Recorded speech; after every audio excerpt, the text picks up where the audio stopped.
Hello everyone, मेरा नाम सोनल राज है और मैं एक एसएससी एस्पिरेंट हूँ। मेरी एसएससी की जर्नी आज से लगभग 2 साल पहले स्टार्ट हुई थी। पर जैसा कि आप सबको पता है, एसएससी ने 2017 के बाद से किसी भी ईयर का अभी तक फाइनल रिजल्ट डिक्लेयर नहीं किया है। तो इस वजह से मेरी भी जर्नी अभी तक अपने अंजाम पे नहीं पहुँच पाई है। पर इन 2 सालों में मैंने अपने हार्डवर्क के थ्रू अपने लिए काफ़ी पॉसिबिलिटीज़ बनाई है अलग अलग एग्ज़ाम्स में, और मुझे पूरा उम्मीद है कि आने वाले कुछ समय में ज़रूर मैं अपने इस गोल को अचीव कर लूँगा। तो इस वीडियो के थ्रू मैं आपको अपने स्टार्टिंग के प्रिपरेशन डेज में ले जाना चाहता हूँ, जहाँ पे मैं आपको बताऊँगा कि मेरी तब से लेकर अब तक की जर्नी कैसी रही है, कैसे मैंने पढ़ाई की है, क्या क्या अच्छी चीज़ों को अपनाया है अपने लिए, और क्या क्या गलतियाँ की हैं जो आपको बिल्कुल भी नहीं करनी चाहिए। क्योंकि जब भी कभी हम अपने टाइप के लोगों से मिलते हैं, जैसे कि हम सब स्टूडेंट्स हैं, तो हम अगर अपने टाइप के दूसरे स्टूडेंट्स को देखते हैं, उनके जर्नी को सुनते हैं, समझते हैं, तो कोशिश करते हैं कि हम वहाँ से कुछ सीख कर जाएं, जो उन्होंने अच्छा किया जिसकी वजह से उनका परफॉर्मेंस इम्प्रूव हुआ, और क्या उन्होंने गलतियाँ की जो हमें रिपीट नहीं करनी चाहिए। ये सब हम सीखने की कोशिश करते हैं। तो आई एम श्योर कि आप यहाँ से कुछ ना कुछ सीख कर जाएंगे। तो चलिए इस वीडियो को बिना देर के हुए स्टार्ट करते हैं। और उससे पहले मैं मोटिवेशन फैक्ट्री टीम को बहुत बहुत थैंक्स कहना चाहूँगा, जिन्होंने मुझे अपने प्लेटफॉर्म के थ्रू मौका दिया अपनी जर्नी को शेयर करने का। तो चलिए इस वीडियो को बिना देर के हुए स्टार्ट करते हैं। तो सबसे पहले मैं आपको अपने रूम का टूर करवाता हूँ और बताता हूँ कि कैसा इन्वायरमेंट मैंने बना कर रखा था, जो कि मुझे बहुत हेल्प करता था अपने प्रिपरेशन में। तो सबसे पहले चलते हैं बुक्स की तरफ। तो मैं अपने नोटबुक्स या बुक्स जो भी है उनको मैं अपने बेड पे ही रखना पसंद करता था। और भी जगह थे मेरे पास, लेकिन मुझे यहीं रखने का अच्छा शौक था। तो सबसे पहले देखते हैं नोटबुक्स। ये है मेरे मैथ्स के नोटबुक, जो मैंने काफ़ी सारे बना लिए थे। मैंने आपको अपने यूट्यूब चैनल पे बताया भी था कि ये मेरा बहुत बड़ा ब्लंडर है। तो अगर आपने नहीं देखा है तो वो आप नीचे डिस्क्रिप्शन में लिंक है, आप वहाँ से जाकर देख सकते हैं। तो आइए कुछ देखते हैं नोट्स। तो ये अलजेब्रा के हैं, ये एवरेज है, इसमें एवरेज है। और इस तरह से मैंने बनाया है। ये अलजेब्रा के शॉर्ट नोट्स हैं जो मैंने बनाए थे एग्ज़ाम के टाइम में हेल्प इसको याद करने के लिए, लर्न करने के लिए। सारे इंपॉर्टेंट फार्मूलेज यहाँ पे हैं एक जगह लिखे हुए। ये ज्योमेट्री जो कि मैंने पवन राव सर से पढ़ा था। तो इस तरह से मैंने यूट्यूब से फ्री पढ़कर इतने सारे नोट्स बना लिए थे। और अब आते हैं बुक्स की तरफ। बुक्स में ये आप जानते हैं नॉर्मन लोविस, जो कि वोकैब के लिए काफ़ी अच्छी किताब है। रूट वर्ड के थ्रू समझाया गया है इसमें कि कैसे हम वोकैब पे कमांड कर सकते हैं। ये लूसेंट, जिसको मैंने अपने जीएस के प्रिपरेशन के लिए यूज़ किया था। इस तरह से मैंने जो भी मुझे इम्पोर्टेंट पॉइंट्स लगते थे मैं उसको अंडरलाइन कर याद कर लेता था। और ये मेरा सबसे इम्पोर्टेंट नोटबुक है, जिसको मैंने नाम दिया है गीता एंड रामायणा। इसमें मैं अपने कैलकुलेशन को लिखता था, जो भी कैलकुलेशंस मैंने सीखे थे, और साथ ही साथ जो भी मॉक टेस्ट में मेरे सिली मिस्टेक्स होते थे उनको यहाँ पे नोट डाउन करता था। लेकिन मैं आपको एक बात तो बताना चाहूँगा कि जब भी आप कैलकुलेशन सीखते हैं तो आप ज़्यादा फर्जी ट्रिक्स पे ना जाएं, वो जो 2 सेकंड में मल्टीप्लाई कर ले, 3 सेकंड में कर ले, क्योंकि ये सब मैंने भी सीखा था। लेकिन जब मैं एक्चुअल एग्ज़ाम में बैठा तब मुझे पता चला कि ये सब कितना रिलेवेंट है, ये सब काम ही नहीं देता है। तो हमें अपने बेसिक्स पे वर्क करना है और उसी से कैलकुलेशन को इम्प्रूव करना है। ये 151 एसेस जो मैंने अपने टायर 3 प्रिपरेशन के लिए लिया था। और ये एसपी बख्शी, जो कि वोकैब के लिए बहुत अच्छी किताब है, इसको भी मैंने सारा कंप्लीट किया था वोकैब इससे। ये नीतू मैम का बुक, जो कि ग्रामर के लिए one of the famous book है। तो इसका मैंने सारा चैप्टर ग्रामर के बहुत बार बनाए हैं, लगभग 7-8 बार से भी ज़्यादा बनाया है इसको। तो ये आप बहुत अच्छी किताब है। ये एमबी पब्लिकेशन, इसका फ्रंट पेज उखड़ गया है। इससे मैंने इसमें प्रीवियस ईयर सेट है, तो इसके मैंने बहुत प्रैक्टिस किया था। इसके ये 1 वर्ड सब्स्टिट्यूशन ये सब बहुत इम्पॉर्टेंट है, तो इसको मैंने पूरा ही याद कर लिया था। और ये previous year Rakesh Yadav sir का। और ये मेरे शॉर्ट नोट्स हैं, जो कि मैंने एग्ज़ाम के टाइम रिवीजन के लिए बनाए थे। इन सारे शॉर्ट नोट्स को मैंने अपने PDF मैंने अपने टेलीग्राम पे शेयर किया है, तो आप चाहें तो वहाँ से जाकर देख सकते हैं। इस तरह से मैं अपने सारे शॉर्ट नोट्स को बनाता था। अब जैसे ही कोई चैप्टर पढ़ते हैं तो उसके लास्ट में आप शॉर्ट नोट्स बना लिया कीजिए, चाहे अपने नोटबुक में या फिर A4 साइज़ का शीट लेकर इस तरह। तो ये मैथ्स के हैं, इंग्लिश के हैं, एसेज भी मैंने कुछ लिखे थे, देख सकते हैं। पहले मैंने टॉपिक्स लिख लिया कि इन टॉपिक्स को मुझे कंप्लीट करना है, और उसके बाद मैंने एसेज लिखे। तो इस तरह से ये। अब चलते हैं इधर। मैं दीवार पे भी बहुत सारे चीज़ चिपका कर रखता था, क्योंकि मैं रूम में बहुत वॉक करता हूँ। तो मैं चाहता हूँ कि जब भी मैं वॉक करूँ, रूम में टहलता रहूँ, तो कुछ ना कुछ सीखता जाऊँ, कुछ ना कुछ मेरा नज़र पढ़ाई के रिलेटेड चीज़ पे पड़े। तो इस वजह से मैंने ये सारे चीज़ चिपकाए हैं। ये मैथ्स के फॉर्मूलेज हैं कुछ, ये देख सकते हैं आप। ये मैंने अभी चिपकाया क्योंकि पढ़ाई के साथ साथ थोड़ा मैं पार्टी भी कर लेता हूँ। लाइफ को उतना बोरिंग भी नहीं बना कर रखना चाहिए। ये स्क्वायर्स हैं। एक्चुअली मुझे स्क्वायर्स 120 तक याद थे, मैंने चैलेंज में याद कर लिया था, लेकिन आपको उतना करने की ज़रूरत नहीं है। आप 40-50 तक कर लेते हैं तो काफ़ी है।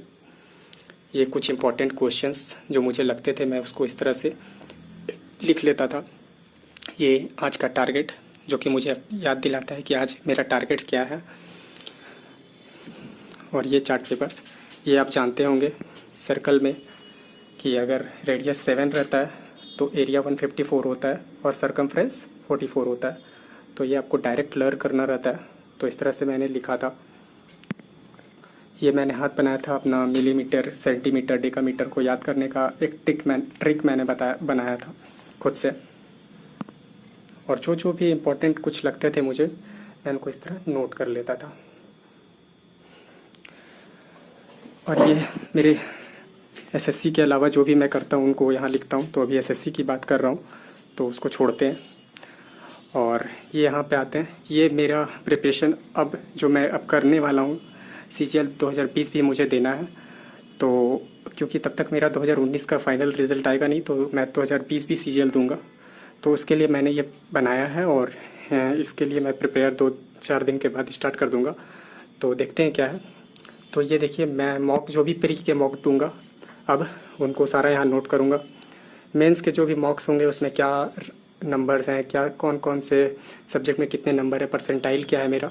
रैंक से मुझे ज़्यादा फ़र्क नहीं पड़ता, मुझे परसेंटाइल से फ़र्क पड़ता है। 95 प्लस परसेंटाइल है मेरा, तो मुझे सेटिस्फैक्शन रहता है। इंग्लिश ग्रामर में उस तरह से मैंने किस चैप्टर को कंप्लीट किया है वो मैं लिखता जाऊँगा, और मैथ्स का क्वेश्चन जो भी मैं प्रैक्टिस करूँगा वो मैं लिखता जाऊँगा।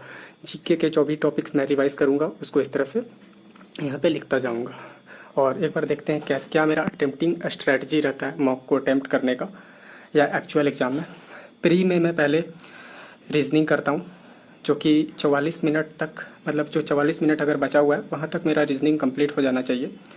फिर जीएस करता हूँ जो कि 4 मिनट लेता है, 40 मिनट बचा हुआ होता है। फिर रीजनिंग इंग्लिश जो कि 10 मिनट तक, और फिर बाकी 5 मिनट लास्ट बचा हुआ रहेगा, तब तक मेरा मैथ्स कंप्लीट हो जाना चाहिए। तो ये स्ट्रेटजी मेरे प्री के लिए। फिर मेंस में मैं जो भी 100% कॉन्फिडेंस रहता है जिस क्वेश्चन में, और प्लस उसमें इजी कैलकुलेशन रहता है जो कि डुएबल है 40-50 सेकेंड्स में, उनको मैं सबसे पहले करने की कोशिश करता हूँ।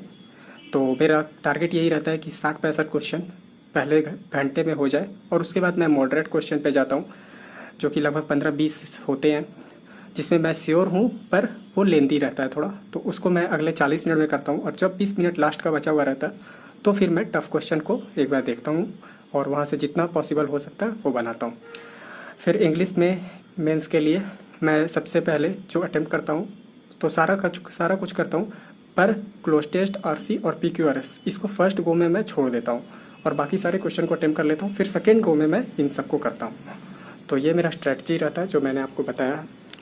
ये कोट जो मैंने खुद से लिखा है, एक ज़िंदगी है, मेहनत भी करेंगे और पार्टी भी, इससे मेरा लाइफ बोरिंग भी नहीं बना रहता है। और ये एक कोट जो मैंने लिखा है खुद से, एक ज़िंदगी है, मेहनत भी करेंगे और पार्टी भी, जिससे लाइफ ज़्यादा बोरिंग भी ना बन जाए।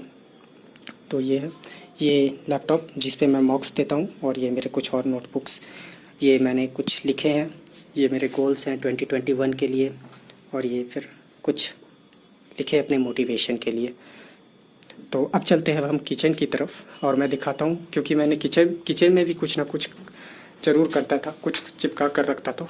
तो यहाँ से स्टार्ट करते हैं। सबसे पहले ये एक्चुअली था हम लोग का मेन्यू चार्ट, पर इस पे भी मैंने काफ़ी सारे वर्ड मीनिंग्स लिख दिए याद करने के लिए, तो देख सकते हैं आप। फिर इधर कुछ वर्ड मीनिंग्स मैंने चिपका लिए थे, क्योंकि जब भी मुझे रसोई रूम में सब्जी बनाना होता है या खाना बनाना होता है तो मैं इस तरह से रिवाइज कर लेता हूँ। फिर जब ये याद हो जाते हैं तो इनको मैं फाड़ कर रख लेता हूँ और उसके बाद फिर मैं दूसरा चिपका देता हूँ। तो ये मेरा चलते रहता है, ये मुझे काफ़ी अच्छा लगता है इस तरह से। तो इधर भी है, आप देख सकते हैं, और इधर भी है। तो अब चलते हैं हम तीसरे रूम की तरफ, क्योंकि मेरा रूम फ्लैट है तो यहाँ पे 2 रूम और 1 किचन है। तो अब हम चलते हैं दूसरे रूम की तरफ। तो ये एंट्रेंस है दूसरे रूम का। मैं गेट को भी नहीं छोड़ता था, यहाँ पे भी कुछ ना कुछ चिपका कर ही रखता था ताकि आते जाते मैं इसको देख सकूं। ये ट्रिपलेट फाइंड करने का तरीका, और ये वर्ड मीनिंग, ये पावर्स क्या है। तो चलिए इसको खोलते हैं। एक्चुअली इस रूम में मेरा कुछ ज़्यादा नहीं है, लेकिन हाँ थोड़ा मोड़ा है, तो मैं आपको वो दिखा देता हूँ। ये क्यूब्स जो मैंने लिखे हैं याद करने के लिए, ये सिलेबस है इंग्लिश का जो मेरे रूममेट ने लिखा है, और ये कुछ टेबल्स। इसके अलावा जो कुछ भी है इस रूम में वो मेरा नहीं है, वो मेरे रूममेट का है। तो फ्रेंड्स, ये था मेरे रूम का टूर जो मैंने आपको कराया। आई एम श्योर ये आपको बहुत ही हेल्पफुल लगा होगा। और जाते जाते मैं आपको लास्ट में 3 पॉइंट्स बताना चाहता हूँ जो मैंने इन 2 सालों में सीखा है अपने प्रिपरेशन के दौरान। तो सबसे पहला बात ये कि आप अगर प्रिपरेशन कर रहे हैं तो सबसे पहले आपको अपने आप पे बिलीव रखना चाहिए, क्योंकि जब तक आपको अपने आप पे बिलीव नहीं होगा तब तक आप उतना अच्छा परफॉर्म नहीं कर पाएंगे और ना ही उतने अच्छे से पढ़ पाएंगे। ठीक है, तो सबसे पहले आपको बिलीव कर रखना है। और साथ ही इस पॉइंट में मैं एक चीज़ ऐड करना चाहूँगा कि आपको कभी भी दूसरे से कंपेयर नहीं करना है। बहुत लोग होता है जो अपने फ्रेंड्स के मार्क्स को देखकर बहुत डिमोटिवेट फील करते हैं, बहुत ही सैड रहते हैं कि उनका इतना आ रहा है, उनका ये आ रहा है, उनका वो आ रहा है। जो भी आ रहा है, जिनका भी आ रहा है, उनसे आपको कोई मतलब नहीं है। आपको सिर्फ अपने आप को ही इम्प्रूव करना है, आपको अपने आप से कम्पीट करना है। तो ये बात आप ध्यान रखिएगा। और दूसरा बात कि आप अपने रिसोर्सेज को बहुत ही लिमिटेड रखिएगा, कम से कम बुक्स को यूज़ करिएगा और उसी को बार बार प्रैक्टिस करिएगा, क्योंकि एसएससी में सबसे इम्पॉर्टेंट फैक्टर टाइम है। और अगर टाइम को कैसे आप कम कर सकते हैं वो है प्रैक्टिस से। तो आप जितना प्रैक्टिस करेंगे उतना ही आपका अच्छा होता जाएगा और उतना ही जल्दी आप सॉल्व करते जाएंगे। तो ये बात ध्यान में रखना है। और साथ में आपको जो भी टीचर्स, आप जिस भी टीचर्स को फॉलो कर रहे हैं यूट्यूब पे, क्योंकि आजकल बहुत सारा कंटेंट है तो भटकने का यहाँ पे डर बहुत ज़्यादा है। तो आप जिस भी टीचर को फॉलो करें, बहुत ही लिमिटेड टीचर्स को फॉलो करना है आपको, ये बात ध्यान रखेंगे आप।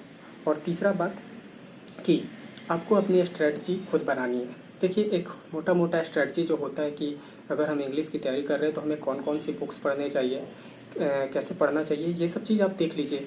किसी का आप देख सकते हैं, किसी टॉपर का या किसी भी का भी।